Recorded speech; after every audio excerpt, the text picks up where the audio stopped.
Hello everyone की खबर आपनालोকৰ आशा करूँ সকলো ভালে আছে। আজি দুপৰীয়া ভাগত ভাতৰ লগত বনাইছো এয়া মচু মগু দালি, তাতে বিলাহী এটাও দিছো আৰু এয়া হৈছে কচু এতিয়া খাবলৈ এতিয়া ঠাণ্ডা দিন যেহেতু আৰু বহুত বেছিও খাব নালাগে, তথাপিও নেখালেও মানে লোভটো নমৰে, সেইকাৰণে এয়া কচু দি পেলাই দালি বনালো।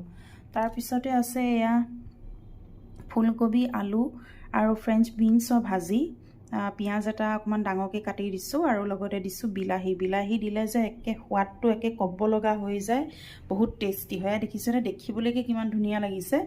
তাৰপিছত এয়া হৈছে অকণমান খাচী মাংসখিনি বাৰু যোৱাকালি ৰাতি বনাইছিলোঁ, সেইখিনি ধুনীয়াকৈ আকৌ অকণমান গৰম কৰি দিলোঁ আৰু এইখিনিও খাবলৈ খুব টেষ্টি হৈছিলে। আৰু এয়া দেখিছেনে, এইখিনিত এতিয়া খালি আলু 2 পিচমান আৰু এয়া অকণমান ভাল মাংস আছে আৰু এয়া লিভাৰ চিভাৰ অলপ আছে। বাৰু আপোনালোকে ভাত খালেনে?